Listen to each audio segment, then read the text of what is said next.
Ngopi, ngobrol pajak pagi-pagi.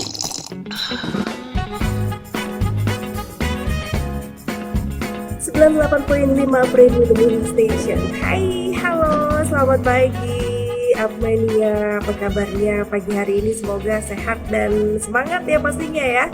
Senang sekali kembali hadir, ada Ngopi, ngobrol pajak pagi-pagi setiap hari Rabu ya, dari jam 9 sampai jam 10. Nah, untuk Apmania yang ingin bergabung mungkin bisa langsung melalui live Instagram Apradio ya, di Apradio SMG, atau juga bisa melalui WhatsApp ya di 0878 33 300 400. Dan sudah bergabung bersama Hana di sini ada Mas Dery Marcelano. Halo, selamat pagi Mas Dery. Selamat pagi Mbak Ana, selamat pagi Apmania. Apa kabarnya? Alhamdulillah sehat nih. Kita kemarin sudah WFO dan sudah tatap muka, sudah berjalan kurang lebih 2 minggu ya. Sudah wajib pajak sudah bisa datang ke kantor pajak. Walaupun selama saya kan kemarin WFO-nya 1 minggu tuh.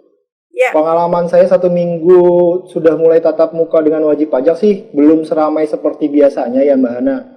Mungkin karena pelayanannya kali ini kan sudah banyak yang bisa secara online, dan wajib pajak mungkin sudah memanfaatkan. Apmenia kan juga pasti sudah memanfaatkan kan, sudah pakai gadget masing-masing. Pelayanan wajib untuk wajib pajak bisa melalui secara online, atau mungkin karena pandemi juga wajib pajak Apmenia agak ragu-ragu nih datang ke kantor pajak gitu kan. Wah, seru juga nih ke kantor pajak, rame banyak orang gitu kan. Kami dari kantor pajak khususnya Semarang Timur, kantor pajak Semarang Timur, dan kantor pajak lainnya pasti juga sama Mbak Ana, ketat tuh protokol kesehatannya kita jaga baik-baik gitu kan. Sebelum masuk kantor kita cuci tangan terlebih dahulu, atau ada disinfektan, terus kita cek suhu harus di bawah 30 berapa ya, 38, 37,5 nggak boleh masuk kantor gitu kan. Jadi kalau untuk pegawai pajaknya sendiri, dari pegawai pajaknya kita sudah menjaga sesuai protokol kesehatan Mbak Ana. Social distancing kita lakukan gitu kan. Dari seluruh pegawai yang boleh masuk ke kantor tuh 50% aja Mbak Ana gitu kan. Kita kan mesti social distancing nih. Kalau semua pegawai pajak masuk kan kantornya rame, nggak social distancing tuh.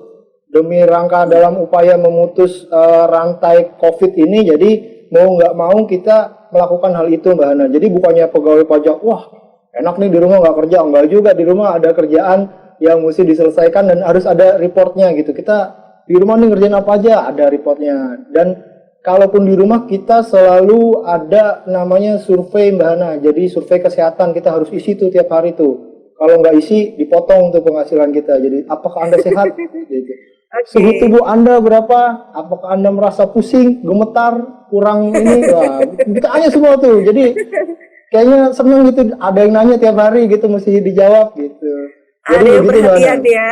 Ada yang perhatian. Jadi untuk para Apmenia yang misalnya, wah saya mesti ke kantor pajak nih, ada urusan yang bener-bener nggak bisa secara online. Jadi nggak usah takut, nggak usah khawatir. Insya Allah protokol kesehatan kita jaga. Cuma pegawai pajak yang masuk cuma boleh 50%, kecuali ada tugas-tugas khusus lainnya gitu, mungkin ada perlakuan tersendiri. Tapi social distancing kita tetap jaga. Terus begitu masuk ke kantor pajak juga para wajib pajak harus cuci tangan, terus menggunakan masker. Wajib tuh pakai masker Mbak Ana. Maskernya sampai tutup sini ya. Jangan begini doang maskernya gitu kan, sampai mulut doang kan percuma juga. Tapi kalau bersin kemana-kemana tetap kan gitu. Jadi kemudian tempat duduknya kita atur sedemikian rupa untuk wajib pajak supaya tidak berdekatan satu dengan yang lainnya gitu kan. Kemarin sih pengalaman saya sih karena nggak begitu banyak juga memang agak jauh gitu. Dan begitu bertemu dengan pegawai pajak, misalnya Apmenia bertemu dengan pegawai pajak, ada kaca pembatasnya gitu dari dari transparan gitu lah, kayak di film-film kayak di penjara gitu kan. Mika begitu ya. Mika ya dari akrilik atau Mika itulah. Pokoknya transparan, kita ngobrol agak jauh, dan minta maaf juga kalau misalnya agak nggak kedengeran, udah ada Mika pakai face shield, pakai masker gitu kan. Jadi kalau ngomong, oh, Bapak nih ngomongnya apa sih gitu kan, agak susah dengernya, jadi agak kan di Jawa Tengah, di Semarang ini kan biasanya kalau ngomong kan mesti halus gitu. Kalau dalam keadaan seperti ini jadi begini Pak, jadi yang Bapak mesti lakukan ya. Jadi agak berteriak gitu. Ya apa-apa ya, untuk para wajib pajak yang datang ke kantor pajak kondisinya seperti itu sih Mbak Hana. Itu. Oke, Mas Dery, Siap. pagi hari ini Kak,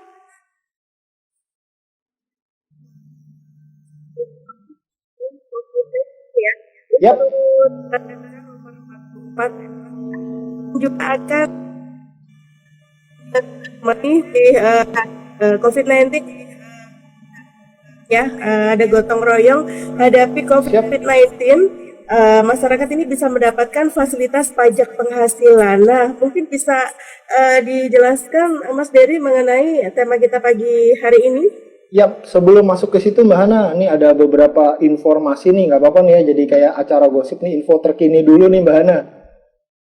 Oke? Ya, Jadi untuk sekarang kan masuk bulan Juli nih, jadi kemarin di bulan Juni ini ada batas terakhir penyampaian SPT tahunan PPh Badan yang direlaksasi gitu. Jadi mesti tuh dimasukin tuh SPT tahunan yang belum lengkap, jadi pembetulan memasukkan laporan keuangannya, yang kalau kemarin kan boleh cuma ini saja transkripnya saja, yang lengkapnya harus disampaikan. Terus kemudian apakah masih bisa menyampaikan SPT tahunan nggak sih? Karena COVID-19 ini masih boleh Mbak Hana untuk menyampaikan SPT tahunan. Jadi kalau misalnya masih bingung mau ke kantor pajak untuk konsultasi, monggo silahkan. Terus kemudian yang lagi agak hits lagi nih, bulan lalu kita pernah bahas sebelumnya Mbak Hana mengenai PPN yang ini nih, yang untuk PMSE yang dari luar negeri nih. Kan tadi kan ada Apmenia kan ada ini nih, ada Korea-Koreaan nih nanti kan. Jadi untuk yang langganan Netflix udah boleh disebut nih mereknya karena sudah ditetapkan Netflix, terus dari streaming dari Spotify, kemudian kalau yang suka main game itu ada, saya lupa apa namanya, jadi itu ada PPN-nya. Dan seperti biasa netizen, teman-teman ini kan, wah kok ada lagi pajak ini segala macam gitu kan, kok pemerintah begini banget sih segala macam dipajakin, mau langganan ini aja ditambahin pajak. Jadi itu untuk keadilan aja sih, lebih ke keadilan. Jadi kalau yang provider dalam negeri sudah kita kenakan pajak. Jadi kalau yang langganan Netflix dan yang lain-lain itu dia menyediakannya dari luar negeri. Jadi kalau yang dalam negeri dipajakin, maksudnya yang di luar negeri nggak ada pajaknya, lebih ke situ sih Mbak Hana. Terus kemudian apa lagi dah? Yang terbaru ini yang banyak nanya juga ke saya, sekarang kan lagi musim naik sepeda nih Mbak Hana nih. Ada lagi berita katanya naik sepeda mau dipajakin gitu kan. Itu bukan dari kantor pelayanan pajak, bukan dari Direktorat Jenderal Pajak, mungkin ranahnya kepolisian kali ya, kayak pajak sepeda motor atau pajak mobil gitu kan. Kalau teman-teman yang lagi naik sepeda gitu protesnya ke pajak, padahal bukan kita gitu yang ngusulin gitu Mbak Hana. Gitu. Itu sih yang lagi happening gitu mengenai pajak di bulan Juli ini gitu. Hati-hati juga kalau yang naik sepeda Mbak Hana, jangan lawan arus deh, jangan minta ini nutupin jalan gitu kan, yang tertib lah gitu yang naik sepeda. Kalau mau masuk restoran juga parkir di luar gitu kan, jadi mau masuk ke restoran tuh lagi gitu kemarin. Jadi mana, jadi yang dari isu-isu, gosip-gosip perpajakan. Jadi yang terkini seperti itu. Jadi yang langganan Netflix dan lain-lain itu memang ada PPN-nya yang mesti dibayarkan, dipungut oleh pihak penyedianya gitu kan. Terus SPT tahunan masih boleh, yang ragu-ragu yang mau datang ke kantor, monggo kita saling jaga gitu kan kesehatannya gitu. Ada protokol-protokol kesehatan, pakai masker dan lain-lain. Gitu Mbak Hana yang lagi hits mengenai pajak di awal bulan Juli ini gitu Mbak Hana. Oke, jadi sudah terklarifikasi begitu ya untuk Apmenia yang mungkin selama ini juga bertanya-tanya begitu. Betul, lagi seru soalnya. Yang mungkin juga yang baru dengar kita ngopi ini kan, ini kok ngobrolnya begini banget sih, nggak serius banget kan, namanya juga ngopi, kita ngobrolin pajak tapi santai aja gitu kan. Ini masnya pegawai pajak bukan sih, kok ngobrolnya nggak kayak pejabat-pejabat gitu. Kok Jadi meragukan begitu ya? berdasarkan undang-undang enggak gitu kan, ngobrol biasa aja. Jadi kalau ada pertanyaan-pertanyaan mungkin lebih enak jawabnya gitu, kayak lagi ngopi aja Iya. gitu. Jadi biar lebih memahami lah ya Apmanianya Betul, begitu Mbak. ya. Yap. Oke.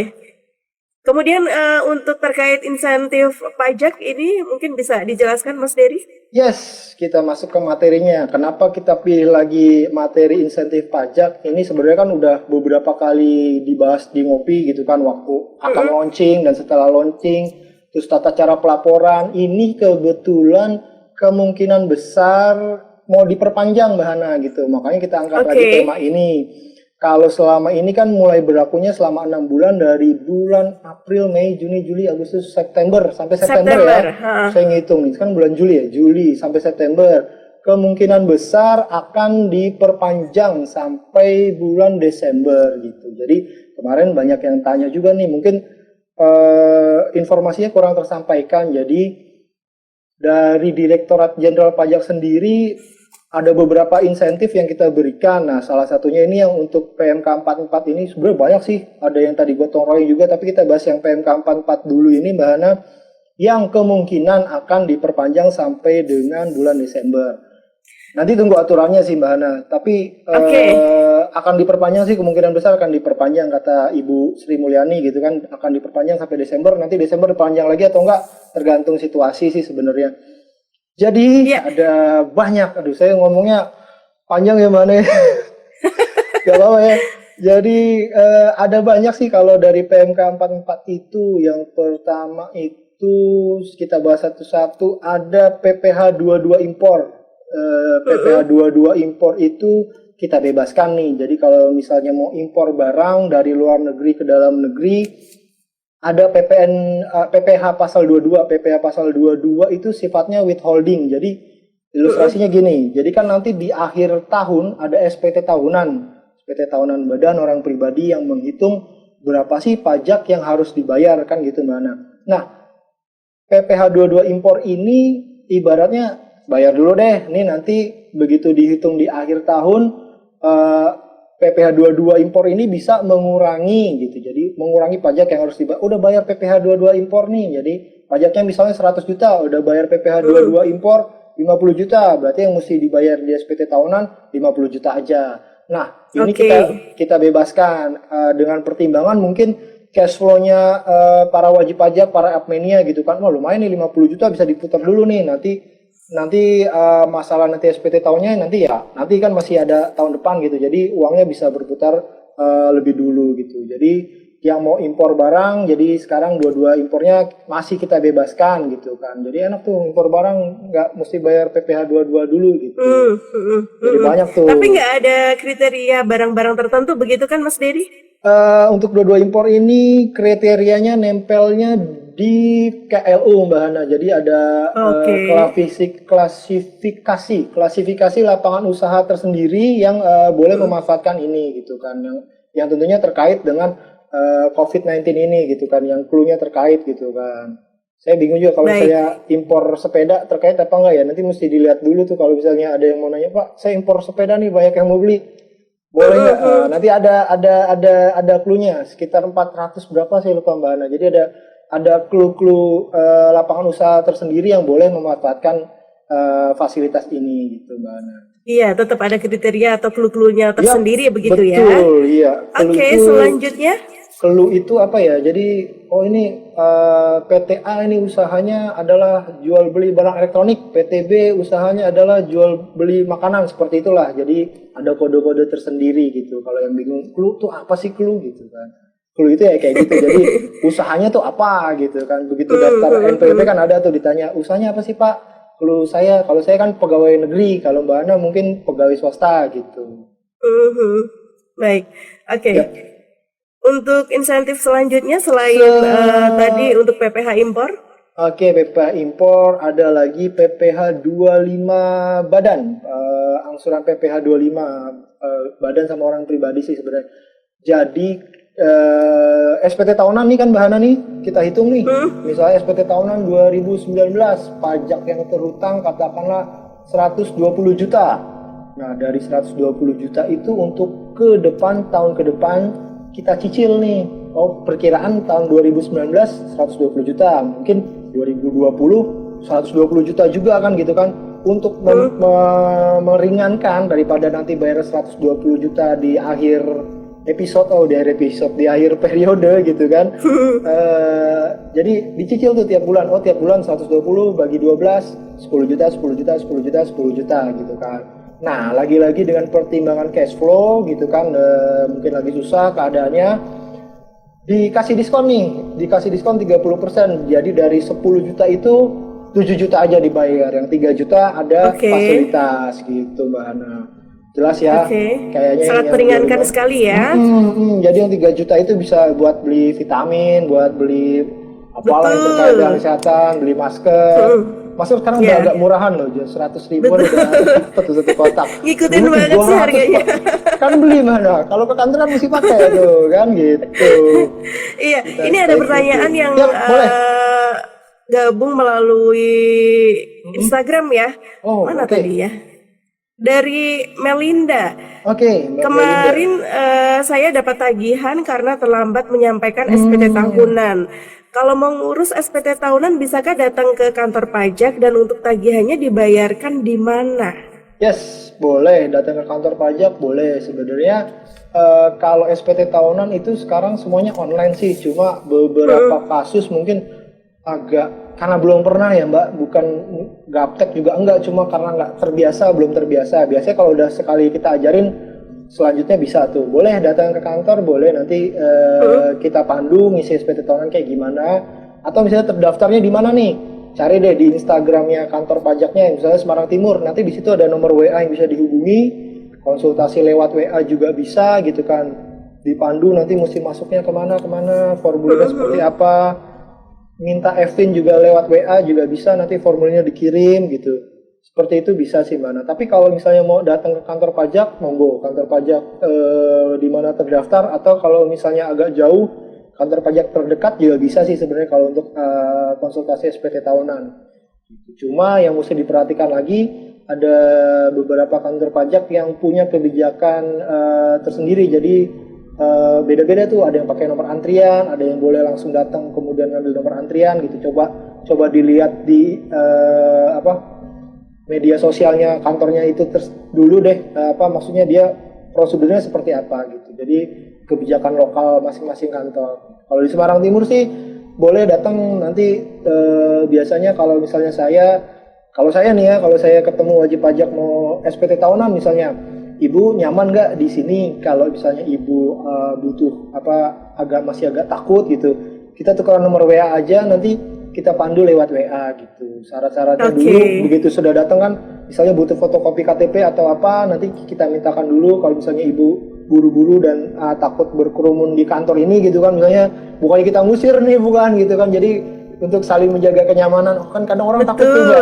Wah, ini lama banget nih antrian gitu khawatir kan. Begitu ya. Terus kalau misalnya saya selesaikan di situ kan, misalnya butuh waktu setengah jam gitu, yang belakangnya kan ketar-ketir juga tuh, lama banget bapak ini, cepet saya takut nih, sebelah situ udah batuk-batuk gitu kan. Waduh, wah, bapak itu datang ke sini nggak cuci tangan sih? Pak, cuci tangan dulu gitu kan. Jadi untuk menjaga kenyamanan gitu sih mana, enaknya sih lewat WA kita bantu. Tapi kalau misalnya mau datang ya monggo, nggak masalah. Kemudian kalau tagihan dibayar kemana, tagihannya itu bikin kode billing.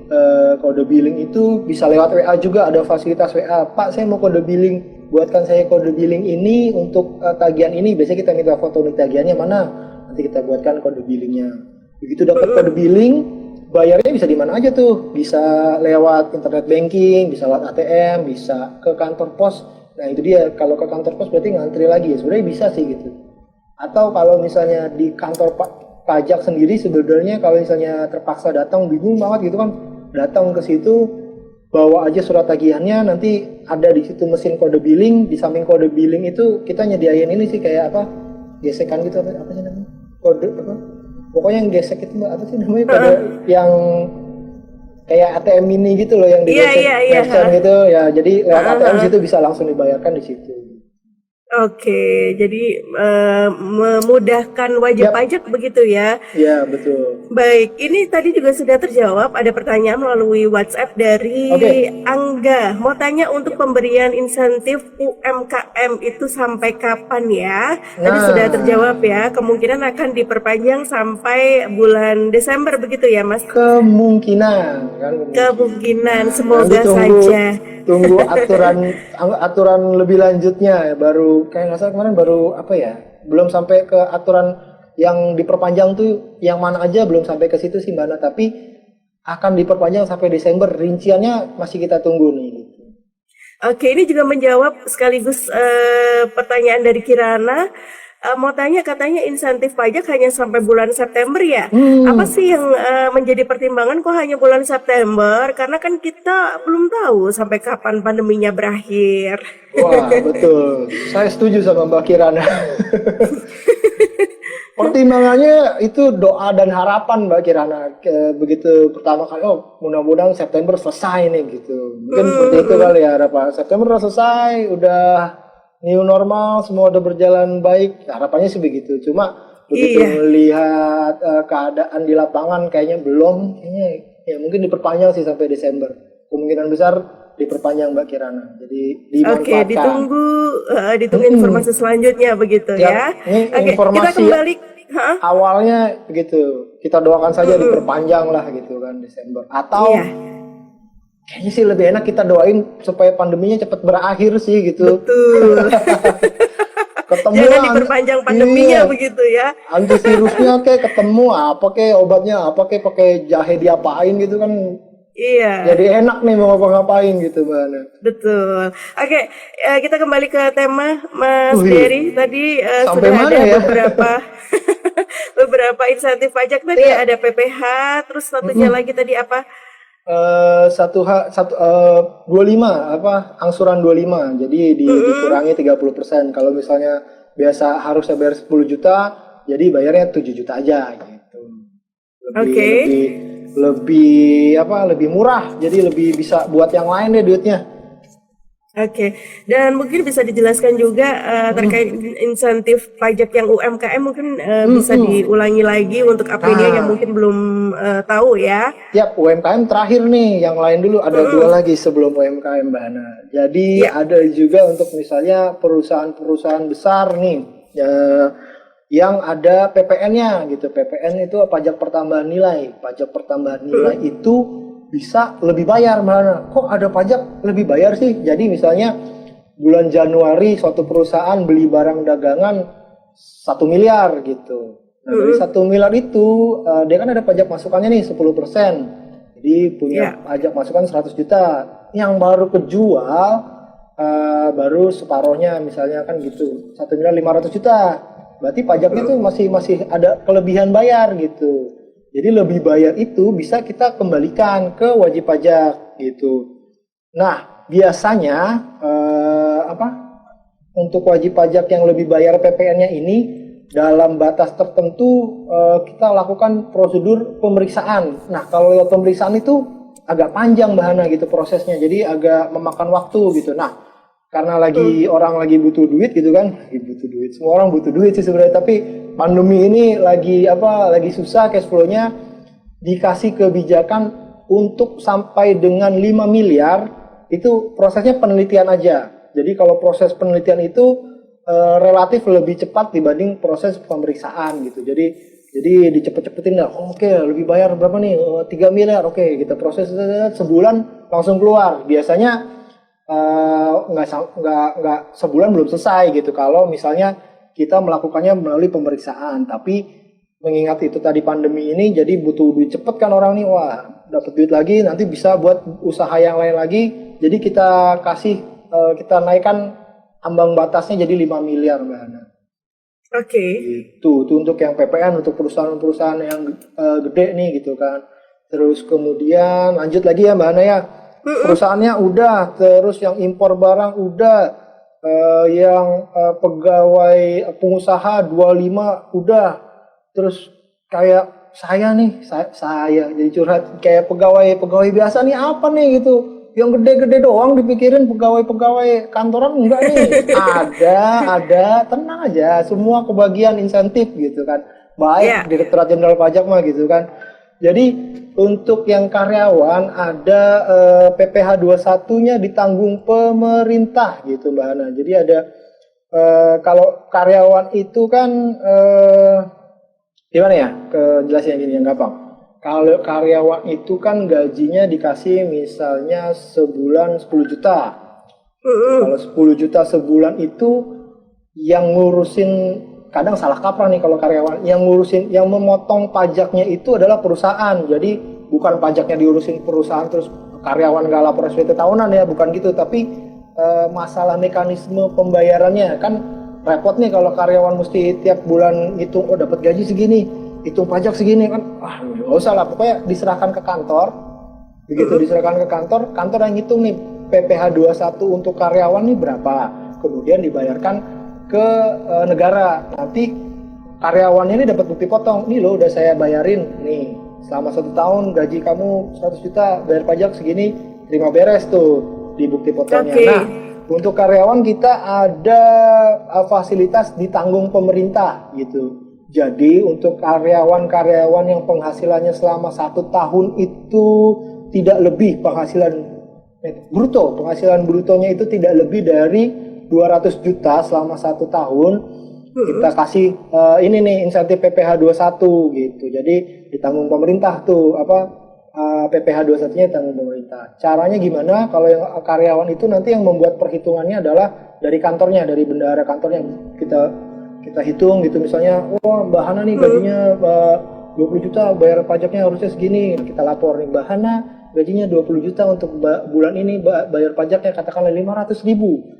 Nggak dibayar 500 ribunya, cuma dilapor aja, nanti kita yang bayar, negara yang bayarin gitu. Kita saya dong. Wah, saya bayarin Mbak Hana 500 ribu. Jadi negara itu menanggung PPh 21-nya para karyawan gitu. Syaratnya itu tadi. Alhamdulillah ya. Kalau Mbak Hana kan lebih 200 juta setahun. Enggak. Amin ya Mbak. Amin.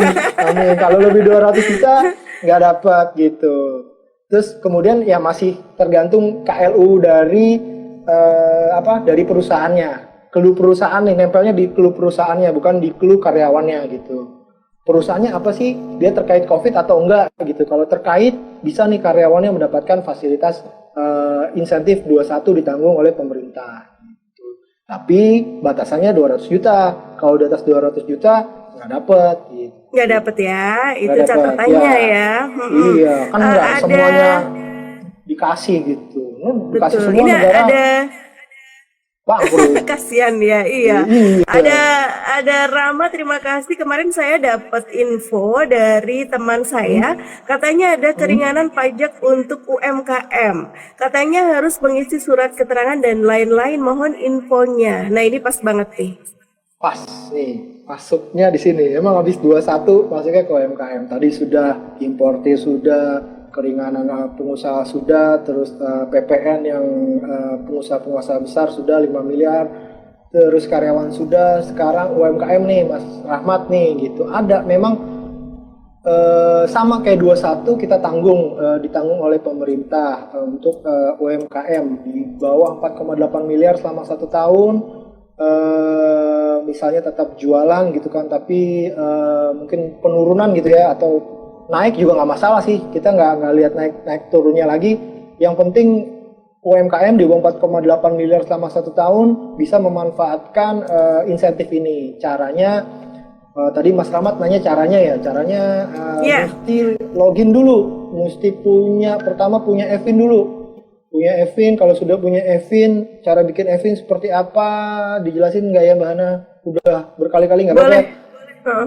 KTP sama NPWP, foto, isi formulir, kirim lewat WA atau lewat pos. Kalau sekarang saya mau datang ke kantor pajak, bisa juga sih. Nggak lama kalau bikin Evin tuh cuma ngisi sedikit formulir, nomor telepon sama alamat email, jadi. Gitu. Begitu sudah punya Evin, masuk ke pajak.go.id, terus registrasi, terus buka emailnya, nanti ada link, diklik linknya, terus ada di situ pendaftaran untuk mendaftar memanfaatkan UMKM gitu. Di menunya di KSWP, nanti cari aja di situ ada KSWP, diklik nanti ada di situ untuk minta surat keterangan PPH PPH PP23. Nah ini agak tricky sedikit, jadi beberapa kali sudah kita kasih tahu sih adminnya kalau misalnya mendengarkan episode kemarin-kemarin. Jadi ada PPH 23, ada PP 23. Kalau yang untuk UMKM itu yang surat keterangan PP 23 gitu, yang agak paling bawah. Jadi bukan tuh, yang PPH ya? Bukan PPH 23, jadi PP 23 itu yang mengatur UMKM ini yang 0,5% ini. Jadi minta surat keterangannya di situ, diklik aja, nanti keluar deh tuh apa namanya surat keterangannya. Cuma klik-klik aja sih sebenarnya. Kalau misalnya kurang jelas nih, nih masnya nih jelasinnya nggak beres nih, nggak ngerti gitu. Ada YouTube-nya ada. Coba cari di YouTube itu ada tuh panduannya dari Direktorat Jenderal Pajak. Kan susah ya Mbak kalau bisa dengerin saya ngomong tapi nggak lihat ini menunya mana sih gitu kan. Ya, ada tutorialnya ada. Ya. Ada banyak cari di YouTube tutorial mendaftarkan insentif UMKM gitu. Klik aja nanti YouTube-nya nongol kok gitu. Diikutin aja cara-caranya nanti keluar. Begitu sudah keluar surat keterangannya, kewajiban berikutnya Mas Rahmat itu harus lapor bulanan gitu kan. Kalau WP UMKM sebelum ada fasilitas ini kan dia mesti bayar tuh setiap bulan. Bulan Januari misalnya omsetnya 200 juta, berarti di bulan Februari dia membayar 200 juta kali 0,5%. Begitu membayar kita anggap melapor gitu kan. Nah, insentif ini kan meniadakan pembayaran bahana gitu kan. Jadi bayarnya kita bayarin nih, dibayarin pemerintah gitu. Nah, cara kita mau bayarinnya itu mesti lapor dulu kan, kita nggak tahu nih Pak siapa tadi namanya? Pak Rahmat itu berapa sih melakukan penjualan di bulan Juni misalnya kan. Bulan Juli Pak Rahmat ini mesti lapor ke kita. Lapornya lewat mana? Karena pandemi ini lagi dan karena memanfaatkan teknologi gitu kan, kedepannya sih harapannya kan online aja semuanya gitu Mbak. Nah, lapornya ya lewat yang tadi dari pajak.go.id ada menu pelaporan, nanti ada file Excel yang mesti diisi, agak gampang sih, gampang susah sih. Jadi tinggal di-download, kemudian diisi berapa sih penghasilannya bulan Juni, nanti lapor di bulan Juli gitu. Terus di-upload, udah selesai, itu sudah dianggap udah bisa kita bayarin lah gitu. Gampangnya seperti itu. Oke, yang penting jangan sampai lupa untuk melaporkan begitu ya? Iya, kalau nggak lapor dianggapnya dia nggak memanfaatkan gitu, walaupun sudah memiliki surat keterangan gitu. Dan ini memang ini fasilitas yang Mbak Hana, jadi nggak wajib gitu. Saya kebetulan kemarin ada jadi cerita lagi nih, nggak apa-apa sih terkait. Jadi ada begitu saya WFO dan ada orang konsultasi gitu, bapak-bapak apa sih kalau bahasa agak tua itu udah agak sepuh gitu kan datang, tapi masih gagah Mbak Ana.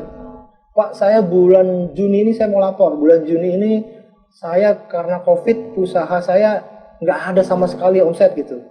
Nah, saya arahkan untuk ikut ini kan PMK 44 ini Pak, ini PMK gini-gini. Gak usah Mas, saya nggak mau ikut ini, saya nggak butuh fasilitas dari pemerintah, saya cuma lapor bulan ini saya nggak ada gitu. Kalau memang nggak ada penghasilan Mbak Ana dan nggak mau ikut fasilitas ini, nggak apa-apa. Karena PP 23 UMKM itu adalah 0,5% dari omset. Kalau omsetnya nggak ada kan berarti nggak ada tuh. Nah, kemudian saya salut juga sih sama Bapak ini gitu. Pak, ikut aja, nanti mungkin sampai Desember ini fasilitasnya bisa Bapak manfaatkan. Enggak Pak, dia kebetulan usahanya itu supply barang ke hotel. Nah, sekarang kan hotel lagi nggak ada yang nginep nih, hotel kan susah orang. Nah dia sama sekali nggak ada. Nah kemudian dia cerita ke saya mau mengalihkan ini Pak, modal saya mau saya alihkan usaha yang lain gitu. Jadi kemungkinan 2-3 bulan lagi saya maksudnya nggak ada duit Pak gitu kan, saya hidup gimana, saya mesti ada duit, dan kalau ada duit saya punya kewajiban dong untuk bayar ini, cuma 0,5% kok Pak, nggak banyak, saya nggak mau ikut gitu. Ya mau nggak boleh, kalaupun begitu ya nggak masalah.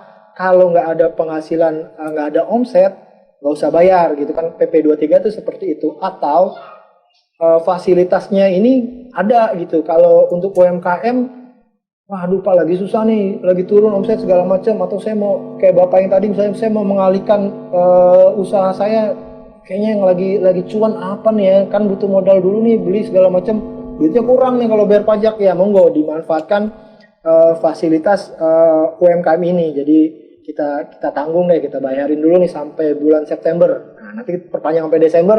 Tunggu dulu Mbak Ana, tunggu tanggal mainnya. Oke, Belum kelihatan nih. tunggu informasi selanjutnya Informasi ya. lebih lanjut gitu Mbak Ana. Oke, ini kalau terkait informasi gotong royong hadapi COVID-19 yang masyarakat bisa mendapatkan fasilitas pajak penghasilan, itu mungkin juga bisa diinformasikan, Mas Bisa Dedi? nih, agak banyak sih Mbak Ana, ABCDE ada 5. Singkat aja ya kali ya. Ya. Yang pertama itu kalau produksi alat kesehatan dan perbekalan kesehatan rumah tangga, nah itu menerima pengurangan penghasilan neto 30% dari biaya produksi. Misalnya, produksi hand sanitizer nih, biaya produksinya 100 juta. Nanti kita ada pengurangan penghasilan neto dari 100 juta itu berarti 30%-nya 30 juta bisa dikurangkan nanti di SPT tahunannya. Prosedurnya kayak gimana? Nanti lebih jelasnya pas ngisi SPT tahunan deh. Tapi itu mesti ada pencatatan yang jelas dulu gitu. Nanti produksinya apa, ngaku-ngakunya apa kan gitu, kita menghindari yang seperti itu Mbak Ana. Tapi kayaknya sih enggak sih ya, Apmenia sama itu mah jujur-jujur gitu kan orangnya kan gitu. Jadi kalau misalnya produksi yang untuk alat kesehatan dan perbekalan kesehatan rumah tangga itu dapat pengurangan penghasilan neto sebesar 30% dari biaya produksi. Kemudian gitu, kalau misalnya yang lagi cuan gitu, lagi untung di tengah pandemi ini kan ada aja gitu kan ya Mbak Ana. Kemudian untuk kita kan orangnya gotong royong ya Indonesia ya, ada yang susah dikit kita bantu gitu kan. Wah Pak saya nih, mau nyumbang nih ke sini nih, bisa ini nggak nih dikurangi nggak pajaknya? Bisa. Untuk sumbangan dalam rangka penanganan COVID gitu ya. Untuk penanganan COVID loh Mbak Ana, ntar jangan saya mau nyumbang anak saya kan. Nggak bisa dong kalau begitu. Untuk yang penanganan COVID aja gitu, untuk sumbangan penanganan COVID, untuk rangka menanggulangi virus ini, memutus mata rantai, kita kalau ngasihnya ke badan-badan yang sudah terregistrasi di pemerintah gitu, itu bisa dikurangkan sebagai pengurang penghasilan bruto. Jadi gitu, untuk rumah sakit gitu, untuk penanggulangan bencana daerah, apa sih namanya saya lupa, untuk Kementerian Kesehatan, Kementerian Sosial, dan yang punya izin untuk menyelenggarakan pengumpulan sumbangan terkait COVID gitu. Jadi tertentu nih. Jadi kalau sumbangan yang sudah kepada pihak-pihak tertentu itu bisa sumbangannya untuk diperhitungkan sebagai pengurang penghasilan bruto gitu. Oke. Udah 2 tuh, masih ada 5 lagi nih. Lanjut. Oke. Mungkin singkat aja. Singkat. Yang ketiga, penugasan bidang kesehatan di COVID gitu. Kalau misalnya tenaga kesehatan dapat honor segala macam itu nggak ada pajaknya, tarifnya 0%. Terus penyediaan harta untuk penanggulangan COVID, itu juga pajak penghasilannya 0%. Misalnya sewa tanah bangunan untuk buat orang-orang yang kena COVID di asimilasi apa sih?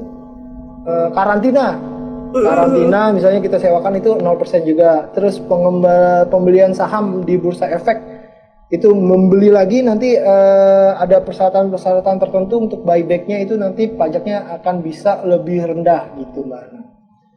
Nah, secara singkatnya begitu. Nanti kalau saya kurang jelas butuh informasi lebih lanjut bisa ke KPP terdekat gitu lah, untuk yang gotong royong ini apa aja sih gitu. Maksudnya jelasinnya ngebut-ngebut gitu. Nanti atau mungkin minggu depan kita bisa kasih informasinya lagi ya. Oke, karena waktu kita juga terbatas ya. Yang terakhir Mas Dery yang ingin disampaikan untuk Apmenia. Oke, ini gimana ya nyampaikan? Walaupun ekonomi dan keadaan kita agak sulit gitu kan, agak sulit gitu Mbak Ana kan. Tapi berkaca dari Bapak yang tadi kemarin ketemu gitu kan, semangatnya itu untuk membangun bangsa Indonesia. Sesulit apapun gitu kan, kalau semangatnya membangun bangsa Indonesia, ya monggo. Dari Direktorat Jenderal Pajak pun sudah memfasilitasi kalau memang agak sulit keadaan, boleh nih ada yang bisa dimanfaatkan, fasilitas-fasilitas monggo dimanfaatkan. Kalau misalnya nggak dimanfaatkan pun, saya mau bayar tetap, ya monggo boleh.